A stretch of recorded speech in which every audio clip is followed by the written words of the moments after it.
আমি একটা জিনিস সবসময় বলি যে লাইফে গোল বা টার্গেট সেট করা শেখেন। সেটা হোক একাডেমিক্যালি বা লাইফের কোন ডিসিশন।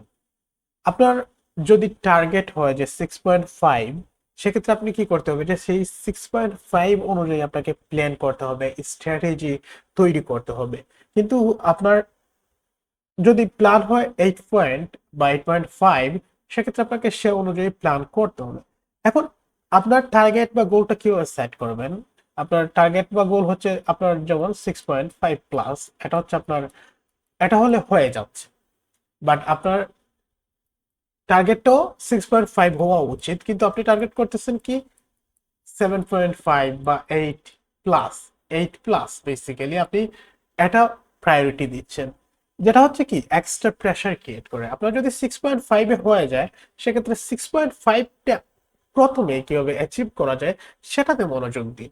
আপনি যখন বেসিক্যালি 6.5 অ্যাচিভ প্রথমে করতে পারবেন, তারপর হচ্ছে এর পর আপনি যে পয়েন্টগুলো পাবেন সেটা হচ্ছে আপনার এক্সট্রা বেনিফিট।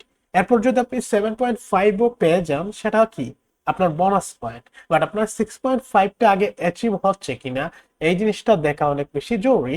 ঠিক এই জায়গাটাই আমরা কি করি যে এক্সট্রা প্রেশার তৈরি করে ফেলি। আমরা আমাদের 6.5 অ্যাচিভ করতে পারতেছি না, কিন্তু আমরা টার্গেট করে বসে আছি যে 7.5 বা 8 টার্গেট করে বসে আছি, যেটা কিনা আমাদেরকে প্রেশারাইজড করতেছে, যার কারণে আমাদের হোল যে প্রিপারেশনটা আছে সেটা ভালো করে হচ্ছে না। সো এখন টেকনিক্যালি আপনি 6.5 পেতে হলে বা 6 পেতে হলে আপনাকে কি দেখতে হবে? আমি রিডিং এ 6.5 পেতে চাই, রিডিং এ 6 পেতে চাই, সেক্ষেত্রে আমার কতটা কোয়েশ্চেন সলভ করা লাগবে? আপনি যদি রিডিং এ 6 প্লাস সলভ করতে চান, সেক্ষেত্রে আপনার কতটা কারেক্ট হওয়া লাগবে সেটা হচ্ছে যে একাডেমিক যে রিডিং রয়েছে, সেক্ষেত্রে আপনি 6 পেতে হলে আপনাকে 23টা থেকে হচ্ছে 26টা আপনার কারেক্ট করা লাগে একাডেমিক রিডিং এ আপনার 6 পেতে হলে, রাইট? ইয়েস। তারপর হচ্ছে এর বেশি যদি আপনি 27টা বা 29টা যদি আপনি সলভ করতে পারেন, কারেক্ট করতে পারেন, সেক্ষেত্রে আপনি 6.5 পাবেন রিডিং এ। বাট এর নিচে হলে আপনি 23-এর নিচে হলে আপনার হবে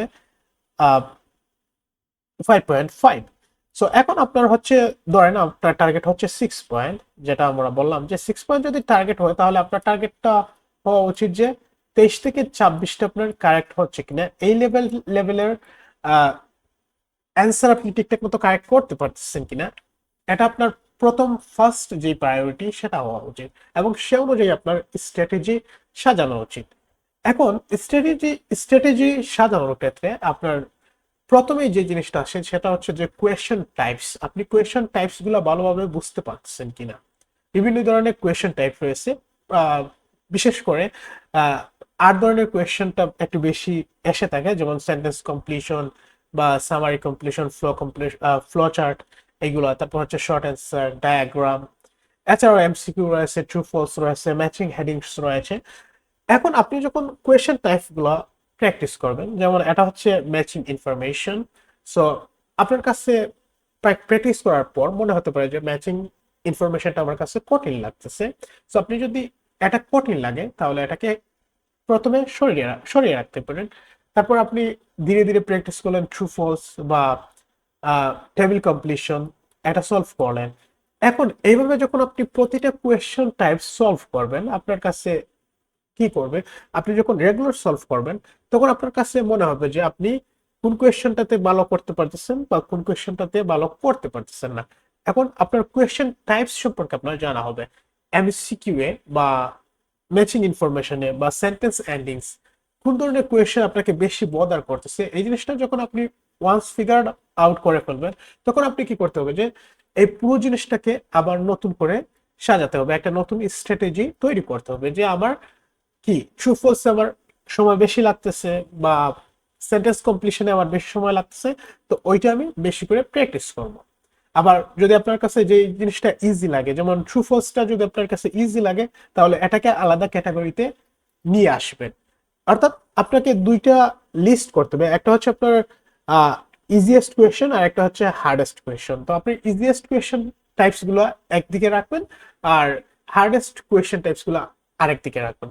তো প্রথমে আপনি কি করবেন যে আপনার যে ইজিয়েস্ট কোয়েশ্চেন গুলো রয়েছে সেগুলো আপনি হচ্ছে ভালো করে প্র্যাকটিস করবেন, যাতে এই জিনিসগুলোতে যাতে ভুল না হয়। আপনি পরীক্ষা দিচ্ছেন, এখন আপনার জন্য যে ইজিয়েস্ট কোয়েশ্চেন গুলো রয়েছে সেগুলো যদি আপনি ঠিকমতো প্র্যাকটিস না করে দেন, সেক্ষেত্রে কি হবে যে পরবর্তীতে এই জিনিসগুলোতে অনেকে ভুল করে থাকে। সো ইজিয়েস্ট কোয়েশ্চেন গুলো ভালো করে প্র্যাকটিস করবেন, এইগুলা পরীক্ষার আগ পর্যন্ত কি প্র্যাকটিস করে যাবেন। পাশাপাশি তখন আপনি জানেন যে আপনার কোন কোয়েশ্চেন গুলো সলভ করতে কষ্ট বেশি হচ্ছে, হার্ডেস্ট কোয়েশ্চেন, তারপর হচ্ছে আপনি ওই হার্ডেস্ট কোয়েশ্চেন গুলা সলভ করবেন এবং ওইগুলা বেশি বেশি করে সলভ করে আপনার টার্গেট ভ্যালু স্কোর অ্যাচিভ করতে পারতেছেন কিনা সেটা দেখার চেষ্টা করবেন। তো সেক্ষেত্রে আমি বলি, আমরা 23 থেকে 26টা যেটা বলেছিলাম যে 6.5 পেতে হলে আমাদের 23 থেকে 26টা লাগে। এখন মনে করেন আপনি ইজিয়েস্ট কোয়েশ্চেন সলভ করে যদি আপনার 15টা কোয়েশ্চেন অ্যাচিভ হয়ে যায়, আপনি 15টা কোয়েশ্চেন ইজিলি সলভ করতে পারেন, আহ, সেক্ষেত্রে আপনার হার্ডেস্ট কোয়েশ্চেনের ক্ষেত্রে হয়তো বা আপনার ট্রু ফলসের কথা বললাম আমরা। সো ট্রু ফলসটা আপনি যদি বেশি বেশি প্র্যাকটিস করে ওইটা যদি পরিপূর্ণভাবে অ্যাচিভ করতে পারেন, সেক্ষেত্রে হয়তো বোনাস হিসেবে আপনি কি করতে পারেন, আরো 3-4টা কারেক্ট করে ফেলতে পারেন, এবং প্র্যাকটিসের দ্বারা সেটা সম্ভব। সেক্ষেত্রে আপনার কি হয় যে আপনি 15 থেকে বেড়ে আপনার আরো 3টা বেড়ে গেল, সেক্ষেত্রে আপনার আহ 18টা হয়ে গেল। সো এইভাবে টেকনিক্যালি আপনাকে আগাতে হবে। ঠিক আছে, আপনার ইজিয়েস্ট কোয়েশ্চেন সলভ করবেন, তারপর হার্ডেস্ট কোয়েশ্চেন টাইপস অনুযায়ী সলভ করা শিখতে হবে। তারপর হচ্ছে আপনার যে টার্গেটের যে ভ্যালু স্কোর আছে সেটা অ্যাচিভ করা সম্ভব। সো আশা করি আমি যে জিনিসটা বোঝানোর চেষ্টা করেছি আপনারা সেটা বুঝতে পেরেছেন, এবং এই নিয়ে আপনাদের যদি কোনো প্রশ্ন থেকে থাকে সেটা অবশ্যই কমেন্টে জানাবেন।